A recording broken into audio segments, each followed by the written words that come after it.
নমস্কাৰ আমি ধূপকাঠি ইণ্ডাষ্ট্ৰীৰ ওপৰত বিভিন্ন কণ্টেণ্ট এণ্ড টপিকবিলাক প্ৰস্তুত কৰোঁ যাতে আপোনালোকৰ হেল্প হওক এই বিষয়ত আপোনালোকে যাতে আগবাঢ়ি যাওঁতে বিভিন্ন সমস্যাবিলাকৰ সমাধান আপোনালোকে পাওক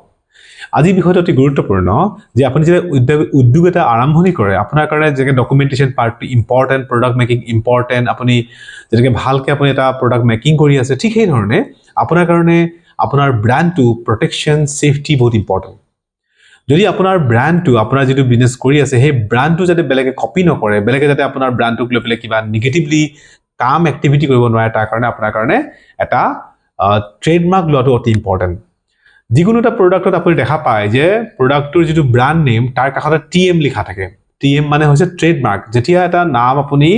নিজৰ নামত লৈ লয় বা নিজে আপুনি হেতু অথৰাইজ মানে ওনাৰ হিচাপে আপুনি নাম লয় তাক কোৱা যায় ট্ৰেডমাৰ্ক আৰু আপুনি দেখা পাইছে বহুত এনেকুৱা ট্ৰেডমাৰ্ক বা নাম আছে যেনেকৈ যাৰ পিছফালে আৰ লিখা সাইডতে আৰ লিখা থাকে তো আৰ মানে হৈছে ৰেজিষ্টাৰ্ড হৈ যালে আৰ আৰু তাৰ আগত ট্ৰেডমাৰ্কটো লিখা থাকে তো ট্ৰেডমাৰ্ক লওঁতে প্ৰটেকশ্যন হৈ যায় যাতে আপোনাৰ ব্ৰ্যান্ডটো বেলেগে কপি কৰিব নোৱাৰে তাৰ উপৰিও আপুনি যেতিয়া ব্যৱসায় এটা আৰম্ভণি কৰে আৰু লং টাইম আপুনি যেতিয়া প্লানিং কৰে যে মোৰ ট্ৰেডমাৰ্কটো মই বা মোৰ বিজনেছটো মই in national level international level যেতিয়া আপুনি বিজনেছটো নিম বুলি ভাবে তেতিয়াহ'লে আপোনাৰ ট্ৰেডমাৰ্কটো অতি গুৰুত্বপূৰ্ণ আপুনি যদি ধৰি লওক এটা ভাল নাম এটা লৈ কাম কৰে তো আপোনাৰ কাৰণে ট্ৰেডমাৰ্কটো ইম্পৰ্টেণ্ট আৰু যদি আপুনি ধৰি লওক ট্ৰেডমাৰ্ক নোলোৱাকৈ কাম কৰি আছে আপুনি কি যিকোনো এটা প্ৰডাক্ট মেকিং কৰিছে যে ধূপকাঠি প্ৰডাক্ট মেকিং কৰিছে ধূপকাঠিটোৰ আপুনি এটা নাম যিকোনো নাম দি দিলে সেই নামটো লৈ আপুনি মাৰ্কেটত কাম কৰি আছে কিন্তু এটা সময়ত দেখিছে সেই নামটো আইদাৰ বেলেগৰ আছে নহলে বেলেগকে নামটো লৈ লৈছে তো আপোনাৰ কাৰণে নেক্সট লেভেলত কাম কৰাটো অসুবিধা হ'ব আৰু মাৰ্কেটত আপুনি পুনৰবাৰ আকৌ নতুন এটা নাম লৈ আপুনি আগবাঢ়িব লাগিব তো এই কাৰণে যেতিয়া আপুনি ষ্টাৰ্টিং কৰে ব্যৱসায়টো প্ৰথমতে আপোনাৰ ট্ৰেডমাৰ্কটো লৈ লোৱাটো আপোনাৰ কাৰণে অতি গুৰুত্বপূৰ্ণ ট্ৰেডমাৰ্কটো যেতিয়া আপুনি ল'বলৈ যায় তো তেতিয়া আপুনি কি কৰিব লগা হয় ইন্টেলেকচুৱেল প্ৰপাৰ্টি এক্ট বা আইপি ইন্টেলেকচুৱেল এটা ৱেবছাইট আছে গভৰ্নমেণ্ট অফ ইণ্ডিয়াৰ সেই ৱেবছাইটত গৈ আপুনি আপোনাৰ ট্ৰেডমাৰ্কটো সাৰ্চ কৰি ল'ব আৰু তাৰ পিছত আপুনি আপোনাৰ যেটো প্ৰডাক্ট প্ৰিন্টিং কৰিব বা বক্স প্ৰিন্টিং কৰিব বা আপুনি তাৰ ব্ৰ্যান্ডিংত আপুনি কাম কৰিব এতিয়া ধূপকাঠি বা টয়লেট ক্লিনাৰ ফিনাইল ডিছৱাছ বাৰ এই ধৰণৰ প্ৰডাক্টবিলাক যেতিয়া মেকিং কৰে ইয়াৰ হৈছে ট্ৰেডমাৰ্কৰ ক্লাছ 3 ট্ৰেডমাৰ্ক ল'ব লাগে তো আপুনি ক্লাছ 3 ট্ৰেডমাৰ্কটো লৈ আপুনি হেয়াৰ পেকেটবিলাক প্ৰিন্টিং কৰি আপুনি তাক এডভাৰটাইজমেন্ট বা নেক্সট লেভেললৈকে আপুনি কাম কৰিব লাগে এতিয়া আপুনি নামটো সদায় ইউনিক হ'ব লাগে শৰ্ট হ'ব লাগে মনত ৰখা হ'ব লাগে আৰু কাৰো থাকিব নালাগে নহলে কি হয় যেতিয়া আপুনি এপ্লাই কৰি দিলে পিছত সেই নামটো যদি বেলেগৰ থাকে তো আপোনাৰ ওপৰত অবজেকশন কৰিব আৰু আপুনি নামটো পুনৰবাৰ আপুনি হেতু আকৌ এপ্লাই কৰিব লাগিব কিন্তু আপুনি অবজেকশন কৰিলে নাপাবও পাৰে নামটো এই কাৰণে প্ৰথমতে আপুনি সাৰ্চ কৰিব যে নামটো এভেইলেবল হয় নে নহয় আৰু যদি এভেইলেবল হয় তথাপি আপোনাৰ চাব সিমিলাৰ নেম আছে নেকি তেনেকুৱা যদি আছে তেওঁলোকে অবজেকশন কৰিব পাৰে সেই কাৰণে এটা ইউনিক নেম শৰ্ট আৰু ইউনিক নেম ল'ব যাতে যিটো নাম কাৰো নাই তেনেকুৱা এটা নাম লৈ আপুনি ট্ৰেডমাৰ্ক লৈ আপুনি কাম কৰিব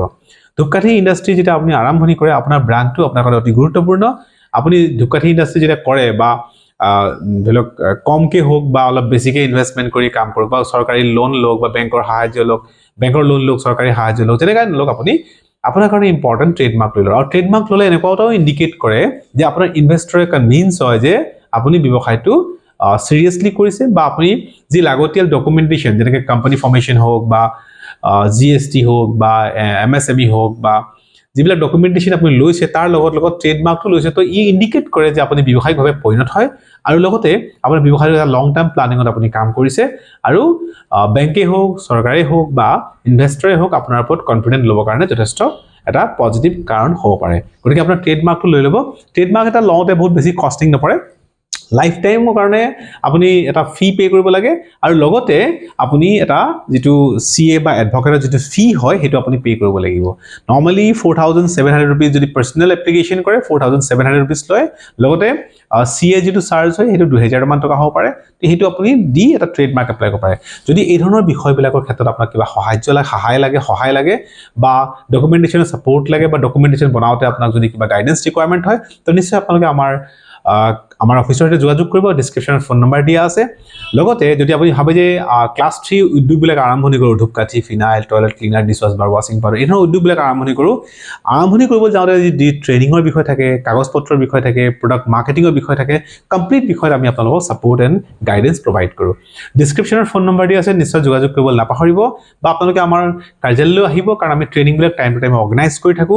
আৰু লগতে আমি ধৰি লওক আপোনাৰ ব্যৱসায়টো গ্ৰো কৰিবৰ কাৰণে বিভিন্ন প্লান এণ্ড প্ৰজেক্ট ৰেডি কৰো আশা ৰাখোঁ আপোনালোকে কথাখিনি বুজি পাইছে আপোনালোকে আমাৰ নিজৰ ইয়াৰ পিছৰ চিৰিজখিনি চাব আমি ধূপকাঠিৰ লগত জড়িত গোটেই বিষয়খিনি আমি সামৰি পেলাই এই কথাখিনি ক'বলৈ চেষ্টা কৰোঁ যাতে ধূপকাঠি উদ্যোগ বা ক্লাছ 3 যিখিনি উদ্যোগ হয় যেনে টয়লেট ক্লিনাৰ ফিনাইল ডিছৱাছ বাৰ তাত যাতে আপোনাৰ যিখিনি সমস্যা থাকে কমপ্লিট সমস্যাখিনি আপোনাৰ যাতে নাইকিয়া হৈ যায় ধন্যবাদ